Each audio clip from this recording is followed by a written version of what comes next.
I really feel bad about what happened. I'm really sorry about the whole thing, but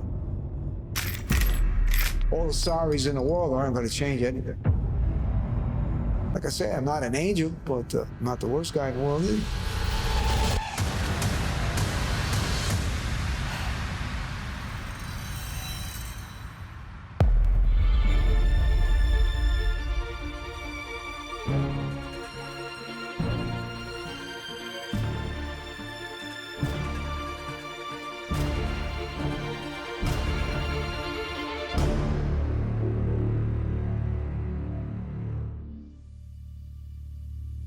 Welcome to Very Scary People. I'm Donnie Wahlberg. November 13th, 1974. 6 members of the DeFeo family were found brutally murdered in their seaside home.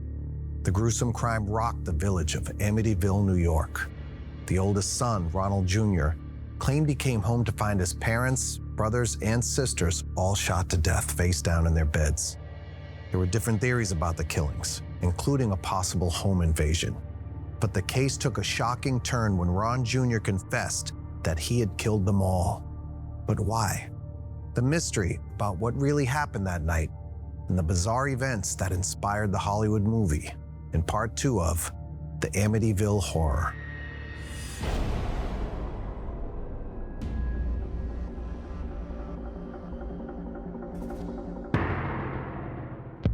It was such a horrible crime.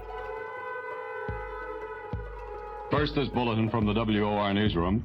6 members of one family have been found shot to death in their night clothes in their expensive home in Amityville, Long Island. They were all killed in their beds, shot in the back. All found in the same position, face down. And there's no evidence of a struggle. And that was very unusual. The rifle used in the murders was a Marlin rifle, .35 caliber. It is so deafening. Why didn't anyone hear a gunshot? The victims have been identified as members of the DeFeo family. And then the body bags started coming out. The father, the mother, Dawn, 18, Allison, 13, Mark, 11, and John, the youngest one, 9. We were devastated. They were all gone. They were all gone. They were found by a 23-year-old son, Ronald DeFeo, the only surviving member of the family. People were counted. This was a close-knit family. They were just very sweet, very religious people, very family-minded people. When I think of it now, I wonder.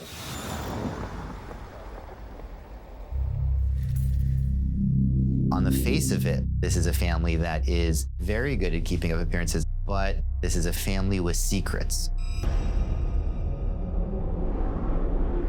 When the murders were uncovered, Ron was pulled in and questioned. Police have been questioning the son, Ronald. He initially said that this was a mob hit. My father was involved with big people in organized crime. And Ronnie had even named a specific person. The person was later found to have an alibi and could not have been in Amityville killing Ronnie DeFeo's family at all. More intense questioning of Ron DeFeo. He told the police that people broke into the house, they pulled him along with them, and they shot everyone while he was present. I knew then I was set up. I was going to be the scapegoat for everybody. They were shots that left 6 members of one family dead in this charming Dutch colonial home. The police, they have Ronnie in custody just to talk about the murder, and very soon they begin to wonder. There was a history of violence there in that household. Ronnie Sr., he had a temper. And Ron Jr. was subject to a lot of abuse. He was the firstborn, so his father expected more from him. The truth of the matter is, most of the time I was always wrong. I was always in trouble, no matter what I did. He quit school and didn't really work. I think he was an incredibly spoiled kid.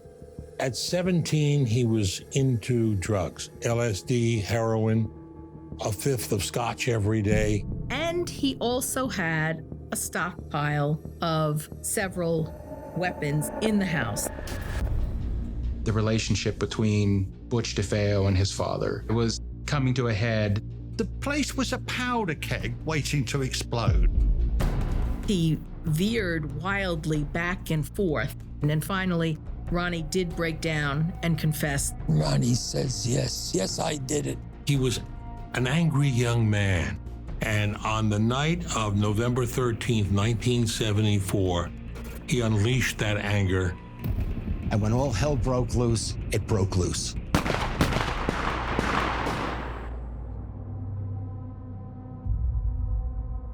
It was about 3:15 in the morning. The family's old English sheepdog, Shaggy, was howling. The family had long gone to bed. He climbs the stairs to his father's and mother's room. He had a .35 caliber Marlin rifle, a high-powered rifle. The father's the biggest threat. His father had a revolver, which he kept close by. So Ronnie's first move is to blow the father away. And he fires 2 shots into the father, killing him almost instantly. The mother starts to wake up, and Ronnie shoots 2 high-powered bullets, almost point-blank range into her. She's dead. He then walked across the hall, got his 2 brothers. He fires 1 shot into each child.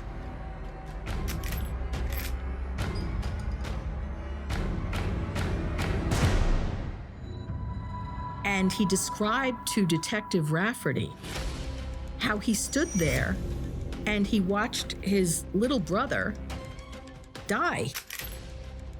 That just makes your blood run cold. Sweet Alison, DeFeo points this Marlin rifle barrel into her face and fires. In a confession to police, he said, "Once it started, I couldn't stop. It went so fast." Like lighting a firecracker, and there's a hole back, and it's like a chain reaction.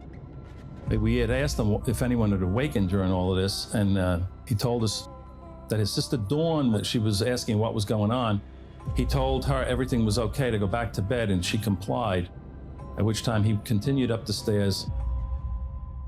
He fired a single shot and blew the side of her head off. It was all over in 15 minutes. 6 members of one family were dead.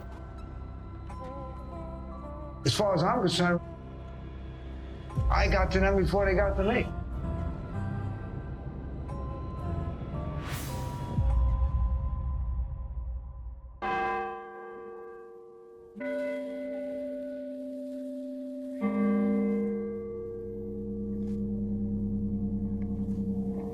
The funeral took place at St. Martin de Tours church. The church was packed to overflowing. There was no sound except for the organ. It was very quiet. And suddenly they wheel in not 1, not 2, but 6 coffins. I just remember all 6 coffins just in the front of the altar. And it was just the most terrible thing you'll ever see in your life. I mean, it was terrible. You're just in shock. I actually went outside for a little while and sat outside because it was overwhelming. They were a great family. Mark and John Matthew were great kids. Allison was wonderful. Dawn. I mean, they had so much to live for and it's just wasted for no reason.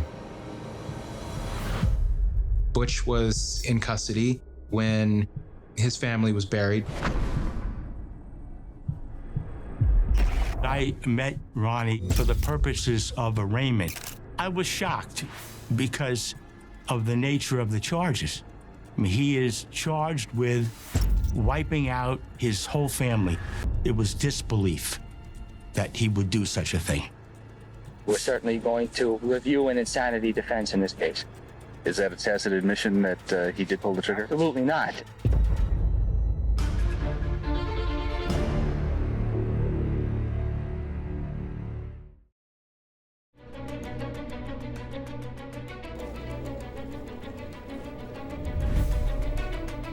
A Authorities in Amityville, New York were searching for evidence while building their case against Ronald DeFeo Jr. The 23-year-old faced 6 counts of murder in the second degree for the killing of his parents and 4 younger siblings. It was a tragedy. Innocent young people died, and there was no reason for it. It was horrifying. I couldn't imagine it. How can you do that? How can you do that? Every night we would watch the news for any kind of information. I mean, it wasn't like today where you had 24-hour news cycle. But details were emerging as investigators learned what Ron Jr. was doing in the hours after the murders. I didn't really know what to do. I knew what I couldn't do. I knew I couldn't call the police, and I knew I couldn't call up my relatives and tell them what happened. So I sat around and thought about it. Ron DeFeo, after committing the murders, he showered, he packed up his bloody clothing, stuffed it into an oversized pillowcase, calmly went back into the bedrooms to retrieve the spent shell casings from the rifle. He destroyed evidence. He drove to Brooklyn and stuffed it into a storm drain. And then he went to work at his grandfather's auto dealership. He was able to tell Detective Rafferty where everything was, and they went and they looked, and everything was exactly where he said it was. He told us that he had thrown the gun in the Great South Bay, and we immediately sent detectives down to the bay, and with the assistance of the Marine Division, they recovered the murder weapon, 35 caliber Marlin. We would have never found the weapon, only that the killer told us where it was. But after directly pointing police towards the evidence, Ronnie Jr. backtracks again. And he now says that the police have coerced him into a confession, that they are trying to frame him, and that they planted that damning evidence themselves. And then the excuses he makes to the police afterwards. In fact, he said, I never dumped the stuff. Police found it and told me I did it. They got lucky.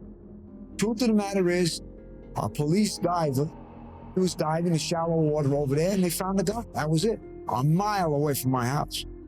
I did not direct them to it. Then, Ronnie begins telling people that he doesn't even remember what happened.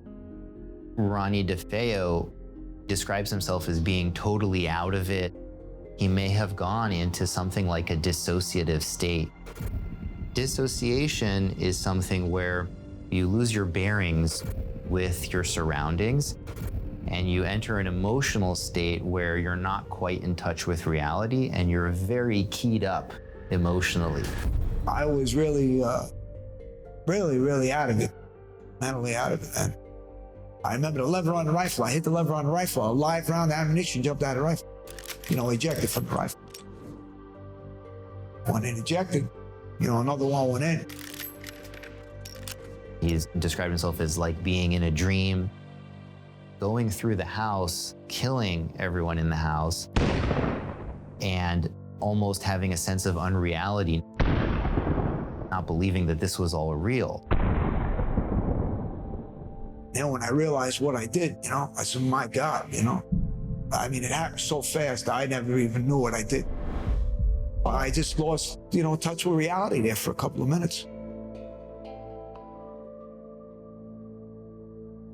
After the murders, Ronnie went to work, but he left early, saying that he didn't feel well. Then he decides to go score some heroin.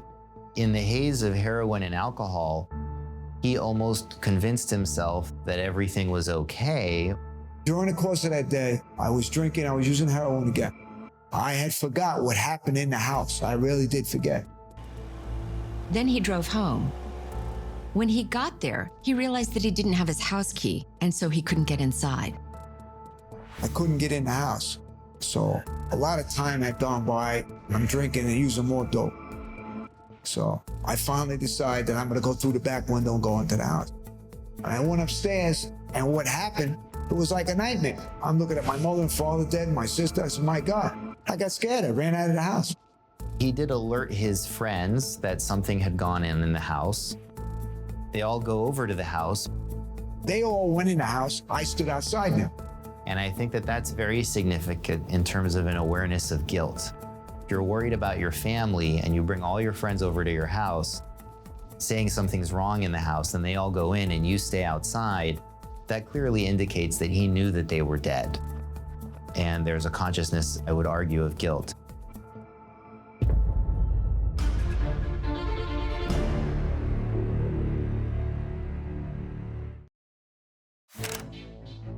"11 months after the brutal murders of his family, the case against Ronald DeFeo Jr., also known as Butch, was ready to go to trial. William Weber, who was the court-appointed attorney for Ronald DeFeo, he was actually Ronnie's third lawyer because Ronnie had actually assaulted one of the former court-appointed attorneys. The lawyer wanted him to plead insanity for the simple reason the deck was stacked against him. Ronald Jr. did not want to do that. He was a bit more respectful of William Weber. Maybe he thought he had a better shot at getting off.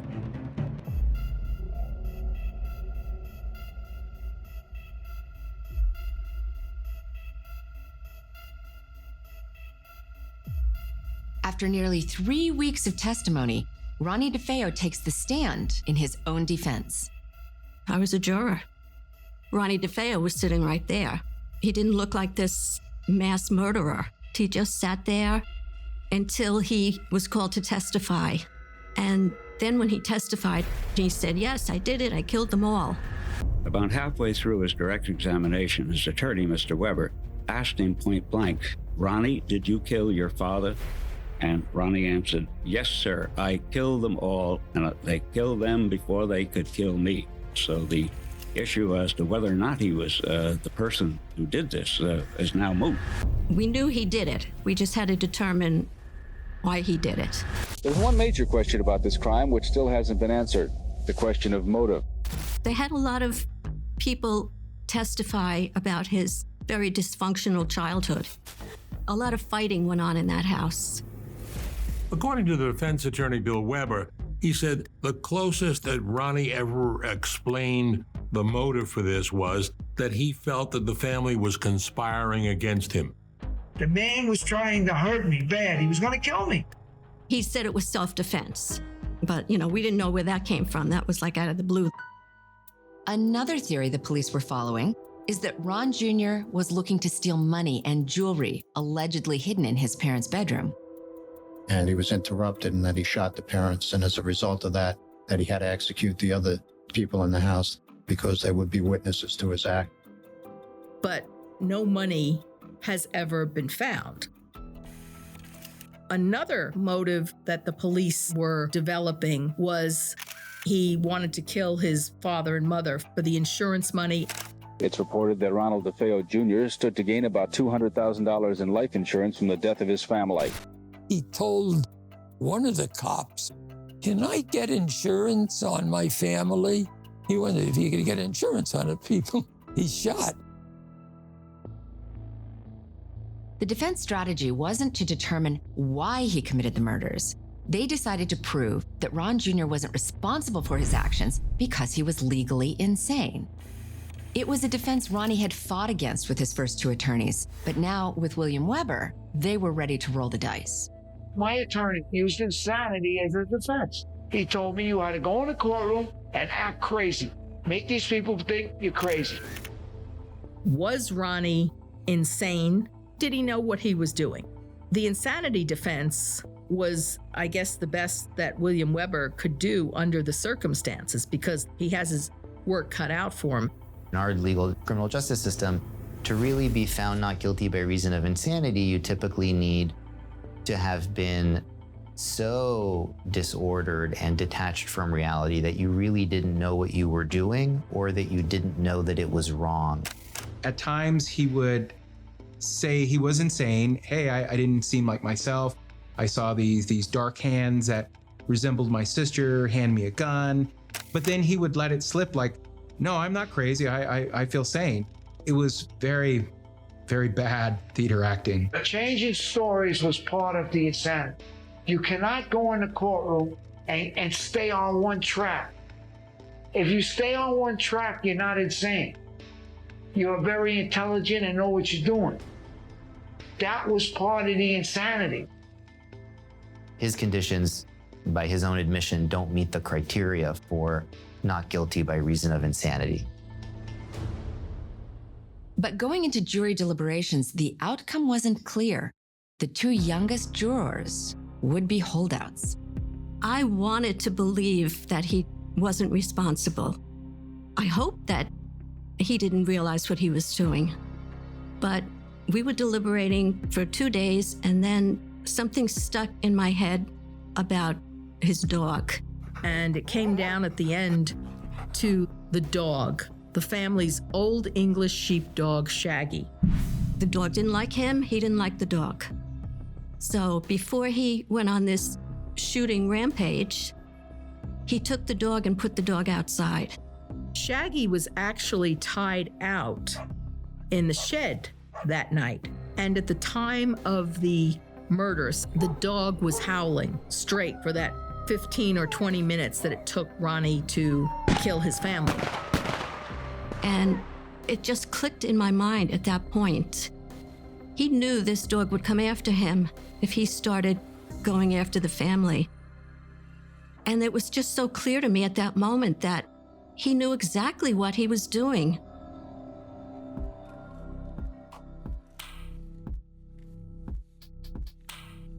The jury deliberated, and they handed down a guilty verdict. Justice Stark, he gave him 6 life sentences, so 25 to life with the possibility of parole. Judge Stark made it a point to say, "It is my recommendation that he never be released." It would be a lot easier for me to admit that I killed everybody in the house and I was stoned on drugs, and that would have been the end of this. There were very strange things associated with the DeFeo murders that the coroner, the forensics people could not understand. Before you know it, people are talking about this house allegedly being haunted.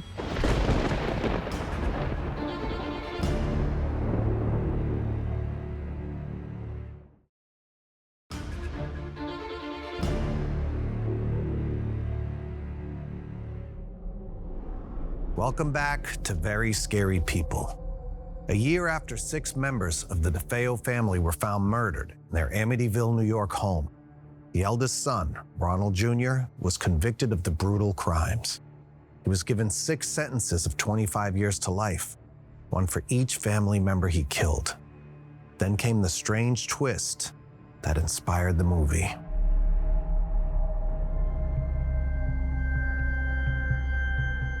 In December of 1975, Ronnie DeFeo Jr. was moving into his new home in prison, and a new family was moving into the DeFeo home in Amityville.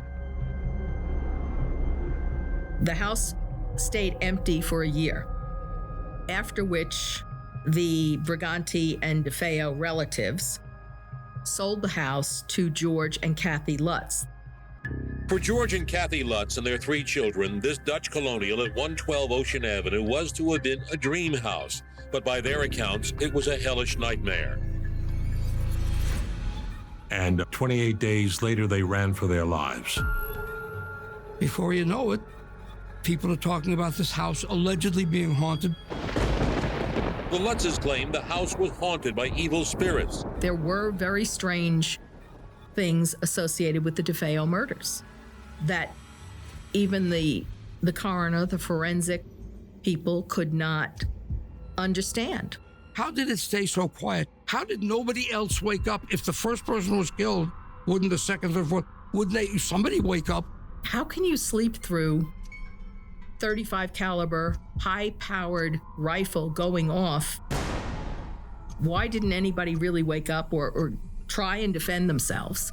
The parapsychologist said it was phantomania, some kind of a psychic paralysis, that they didn't hear the shots and they could not cry out. But why was there phantomania? That's still a question that's being asked.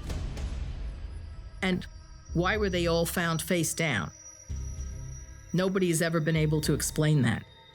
Ron DeFeo once said that he heard voices telling him to kill. He sensed a shadowy figure alongside him, compelling him to shoot one member of the family after another.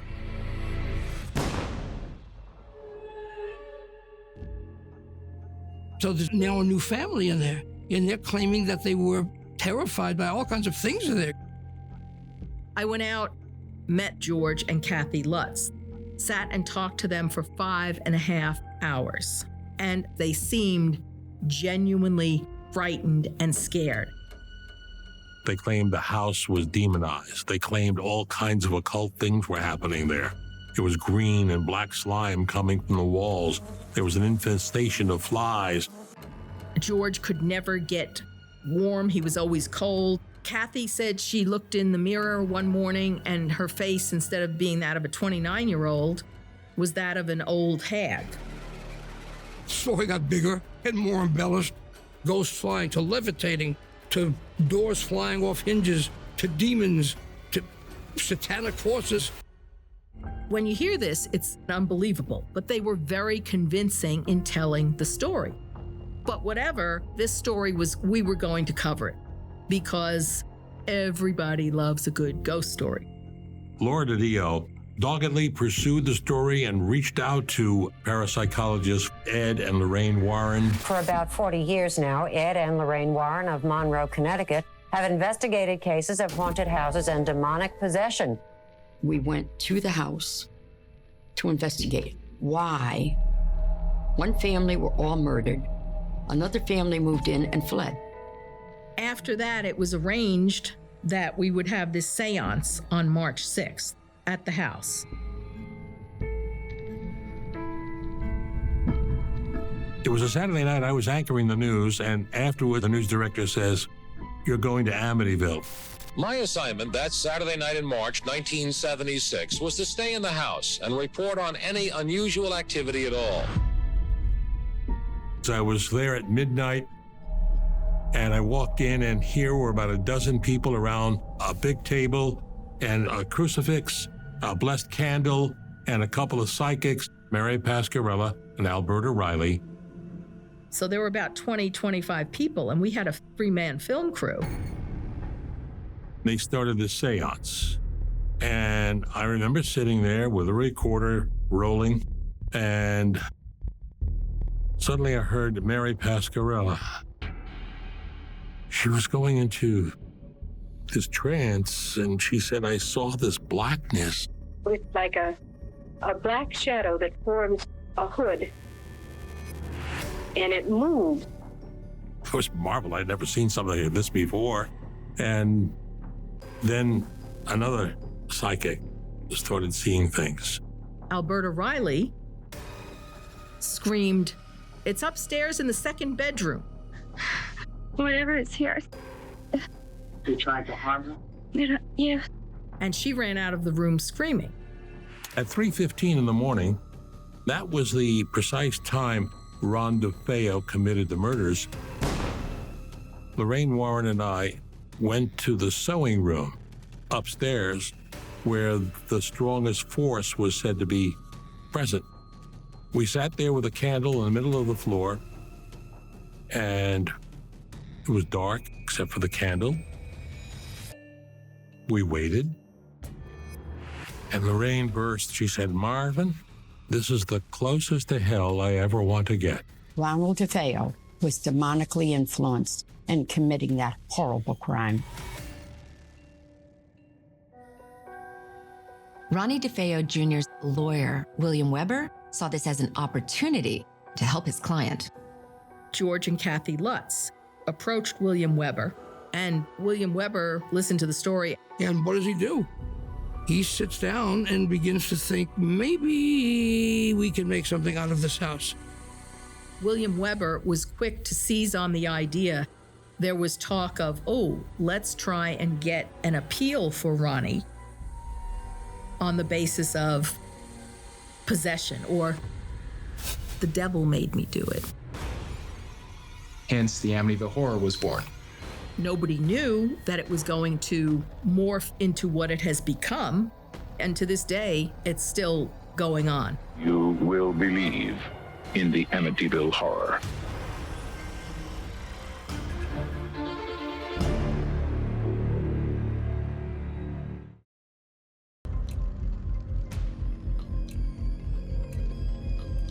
A year after the murders of the DeFeo family in Amityville, Long Island, their house was once again the site of horror. Was it a demonic force that greeted the George Lutz family, which they claimed drove them to run for their lives just weeks after moving in? They created a story that has fascinated and unnerved millions. What happened to them is an experience in terror you will never forget. If it wasn't for the Amityville horror, people would have forgotten about this case long ago. The Amityville horror became famous in the book by Jay Anson, written in 1977. The story was George and Kathy Lutz's account of their 28-day stay at 112 Ocean Avenue the year before. A story they claimed that was fraught with the horrors that nightmares are made of. They claimed that there was a pig on the windowsill that looked like a demon, and furniture was flying, and doors were going off the hinges. Kathy Lutz is levitating. She's off the ground, just like in The Exorcist. And all attributable to some kind of demon or evil spirit.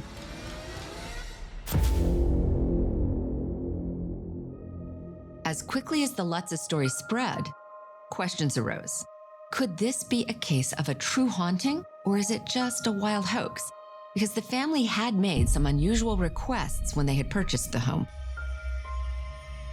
The Lutz family moved into the house right after the court case. And when they bought the house, they made sure that they paid a little extra for the furniture that belonged to the DeFeo family to remain in the house. Including, by the way, the beds that the DeFeo children had been murdered in.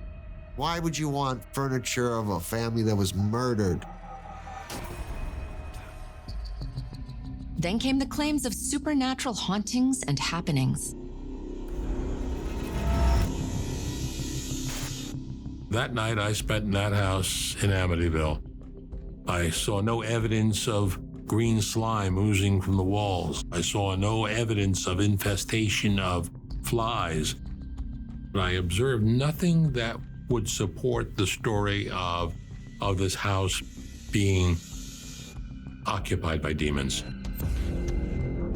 As soon as it came out, my first impression was Mr. Weber, who represented him, is trying to get him out on insanity again. They're trying to say that he was possessed, that there was evil in the house.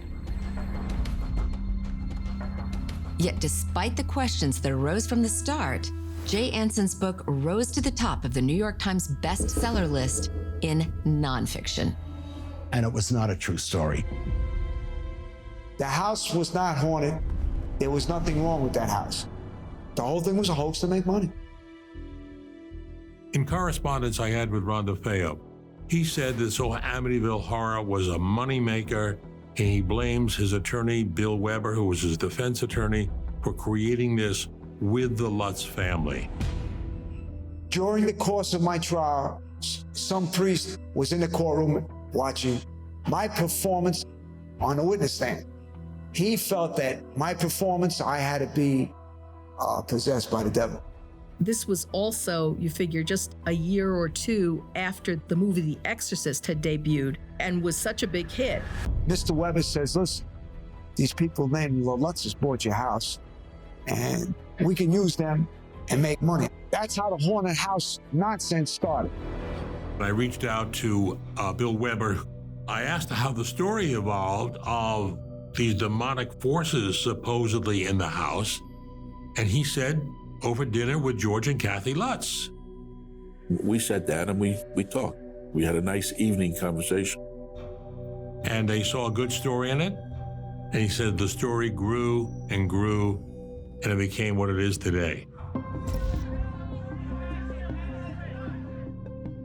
Somewhere along the line, there was a parting of ways, and not amicable, between William Weber and George and Kathy Lutz. They sued each other, the Lutzes for alleged invasion of privacy and intentional infliction of emotional distress, and Weber for perpetrating a fraud and breach of contract. Is this fact or fiction? Fiction. Absolutely. We could sit here for 3 weeks, and I'll keep telling you each time it's a fraud.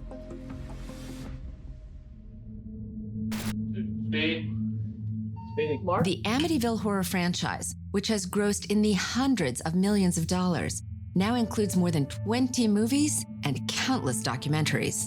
There's something evil in my house. And despite the claims, George Lutz claimed that the haunting was real until the day he died. The Amityville house appears to be quite peaceful now. There's been no evidence of any strange occurrences here since the Lutz family fled. In '79, after the Lutzes left, I interviewed the people who were living in the house, the Cromartys, Barbara and Jim. They told me there was nothing going on in there. As far as we're concerned, the Amityville hoax is the real horror.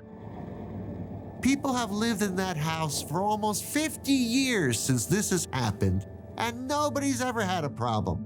The house isn't haunted. The people that live there now sure know that it's not haunted. And Ronnie knows that it isn't haunted. My lawyer had to stick his 2 cents in and wanted to make us millions of dollars, which I never got. And the sad point is, you don't need demons and ghosts. The true Amityville story is what led to 6 people dying. That's what's horrific. The horror in itself is my family getting killed. I guess that's the only really tragedy here. Everything else is it's fantasy, really. It's fiction. The evil in the house was him.